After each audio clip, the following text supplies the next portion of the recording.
Hey everyone, welcome back to the Let's Learn English podcast. I'm Jake. And I'm Emma. Good to have you with us.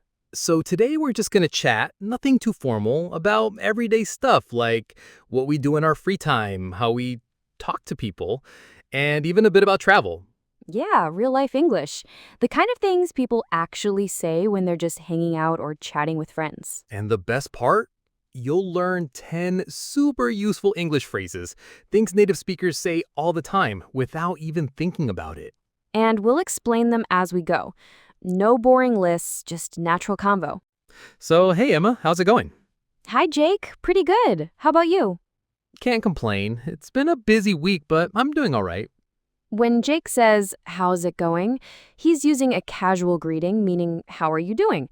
A typical response could be, "Pretty good. You?" And Jake's reply, "Can't complain," means he's fine. He has nothing to complain about. It's a friendly way to say everything is okay. So, how was your morning? Did you have an early start today?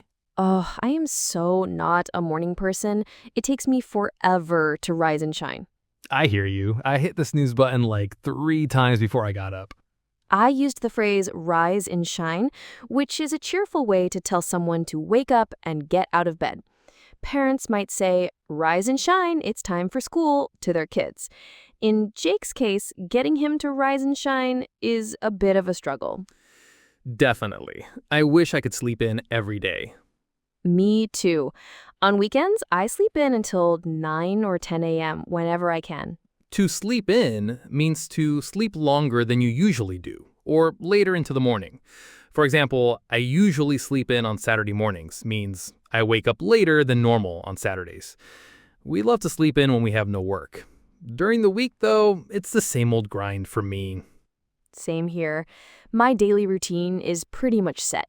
Wake up, quick breakfast, commute, work all day, then home. Right? The daily grind of work and chores. But I try to find little moments of fun in the day. We mentioned the daily grind.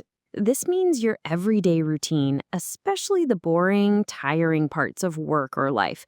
If someone says, "back to the daily grind," they mean back to their normal, often monotonous routine. Not super exciting, but part of life. By the end of the day, I'm usually on the go nonstop and I'm beat.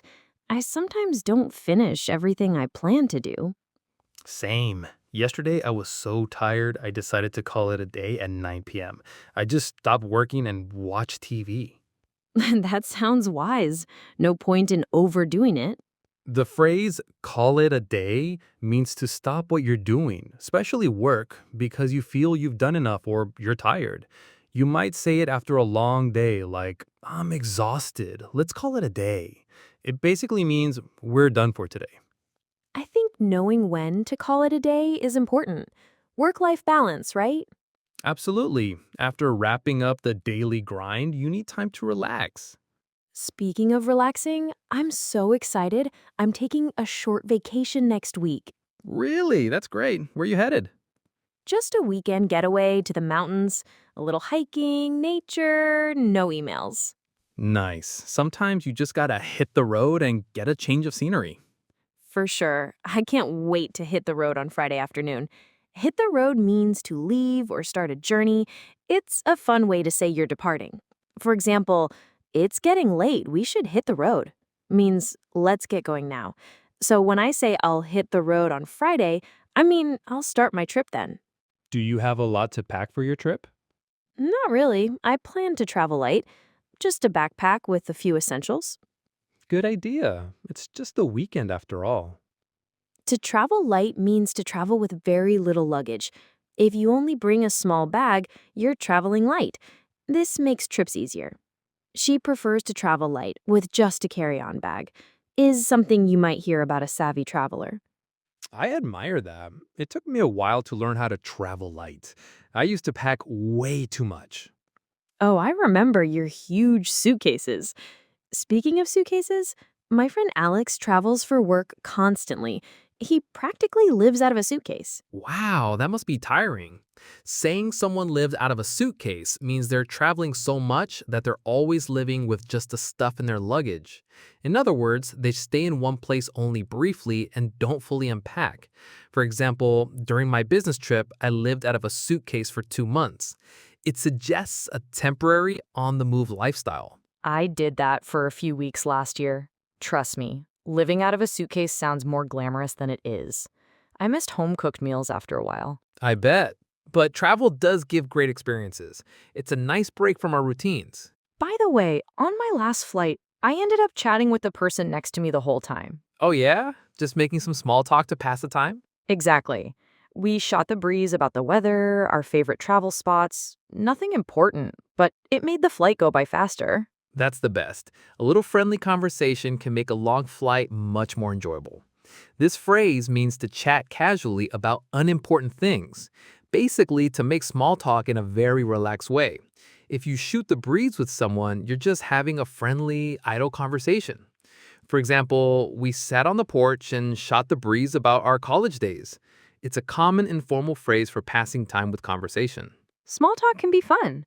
Sometimes a simple chat about the weather or sports can lead to a real connection. True. And it's a useful skill for language learners. Making small talk can help you practice speaking without pressure. Absolutely. So, listeners, don't be afraid to break the ice with a little small talk. We call starting a conversation breaking the ice. You never know where a friendly chat might lead. Whether it's chatting with a coworker or shooting the breeze with a neighbor, these little conversations can brighten your day. All right, before we wrap up, let's go over the 10 useful phrases we used today, just in case you missed any. Yeah. First one was, how's it going? It's just a super common way to say, how are you? You can use it with friends, coworkers. It's really casual. And the second one was, can't complain. It's an easy way to say you're doing okay. Like, you're not amazing, but nothing's wrong either. People say it all the time when they don't want to go into detail. Then we had rise and shine. That's the one people say in the morning, like time to wake up. It sounds cheerful, but let's be honest, no one likes hearing it at 6 a.m. Facts. Number 4 was sleep in. That just means sleeping later than usual, like on a weekend when you don't have to set an alarm. I love to sleep in on Sundays. Same here. Next one was daily grind. That's your regular, often boring routine, usually work-related, like back to the daily grind. We all know that feeling. For sure. Phrase 6 was call it a day. That's what you say when you've done enough and you're ready to stop working. Like, let's call it a day and finish this tomorrow. Then we got into travel stuff.